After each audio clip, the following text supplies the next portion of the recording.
Duration is the most important and one of the most complicated concepts to understand in bond investing. And today, I'm gonna make it easier for you to understand. We'll start at a high level for anyone who's never even heard the term before, and then we'll dive deeper into some things that even most financial advisors don't even know. And all of this is with the intention to help you become a professional investor. Put simply, bond duration measures the amount of interest rate risk in a bond or bond fund. If you see a duration figure of 5, it means that a 1% move in interest rates will change the bond's price by about 5%. And remember, when rates go up, bond prices go down. The higher a bond's duration, the more sensitive the bond is to changes in interest rates. By the way, if you're wondering why interest rate risk is called duration, which sounds like a measure of time, you're not alone. Without going into too much detail here, Macaulay duration essentially measures the weighted average time to maturity of each of a bond's cash flows. So like on a 3-year bond, when you get your money back in 3 years and you get a few small coupon payments before that, the duration will be slightly less than 3. Okay, moving on. Before we go deeper on duration,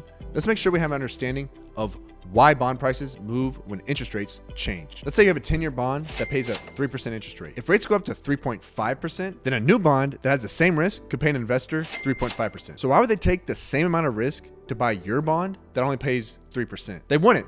So the price of your bond has to go down. Likewise, if you have a bond that pays 3% and rates go down to 2.5%, then new bonds with the same risk wouldn't be paying anyone as much as your bond. So if someone wants to buy it from you, they're gonna have to pay extra for it. That brings us to the first of 2 key mistakes investors make when evaluating bonds, assuming the duration figure is a perfect estimate of their interest rate risk. The limitation of duration is that it assumes all interest rates move the same amount, but they don't though. Remember how the price of your bond changed because new equivalent bonds now paid a higher or lower yield? Well, if you own a 10-year bond, but only the rate on 1-year bonds changes, then who cares? A new 10-year bond would still pay the same amount as yours does, so the price of your bond wouldn't change. This concept is called rate duration, which essentially means that it really only matters how much the interest rates at the same maturity as your bond moves. So how does this work in practice, and why should you care? Let's take the example of the current yield curve. You could buy a 1-year treasury bond with the duration of 0.98 or a 5-year treasury bond with the duration of 4.5. So the 5-year bond has more interest rate risk, right? Well,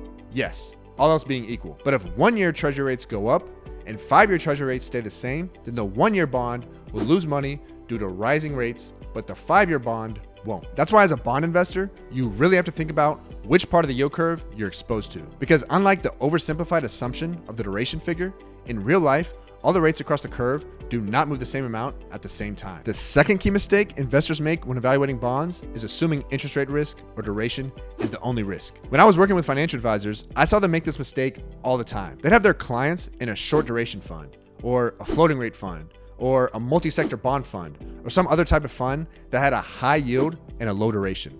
And they thought they were getting a free lunch. What they didn't know is that many things can impact a fund's duration, one of which is a higher coupon payment. How do you get a higher coupon payment? Usually by taking on more credit risk. I mean, think about it.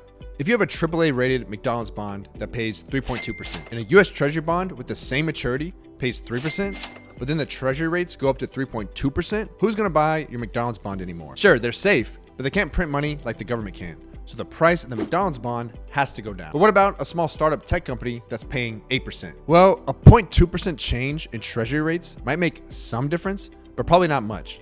Because what matters a lot more for that bond is whether the company can pay their investors back. And that hasn't changed. Therefore, when the coupon rate is higher, interest rate changes don't matter as much. And thus, the duration is lower. Trying to lower duration by taking on more credit risk is a problem for 2 reasons. First, credit risk can cause way bigger losses than interest rate risk in most cases. A lot of high yield bonds were down 30% in 2008, even though interest rates were falling. Second, credit risk makes bonds more correlated with stocks. And you don't want your bonds to go the same direction as your stocks, right? You want your bonds to protect your portfolio when the stock market is falling.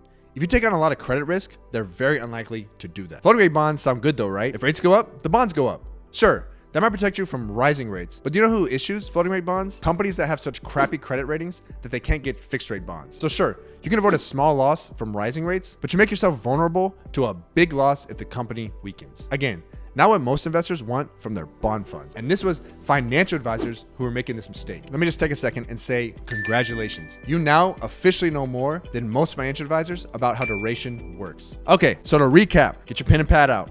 Get your notes app out. Duration is a measure of interest rate risk in bonds. As a general rule of thumb, when rates move, a bond or bond fund's price will go in the opposite direction by the amount of the duration. So if rates go up 1%, a bond with a duration of 5 will go down about 5%, and vice versa. However, duration assumes all rates along the curve move the same amount at the same time, when in reality, what matters is how much interest rates at the same maturity as your bond go up or down, a concept called rate duration. Most bond investors and even most financial advisors don't understand that. And they also often fail to consider that there are many risks in bonds besides interest rate risk. And some of them, like credit risk, can actually lower the duration of a bond or bond fund. All right. And last thing, if you're an American, and it doesn't matter whether you're a doctor, a lawyer, a mechanic, a plumber, a general contractor, an Uber driver, an Amazon driver, a teacher, whatever your career is, I can help take you from a beginner investor to an expert investor. If you want to know more about what that looks like, check out the link below called the 9 Habits of Successful Investors. It's a free workshop that I put together to help you change the way you think about your investor behavior, your investing behavior. If you have any questions, let me know, drop them in the comments. Thank you for watching, and I will see you in the next video.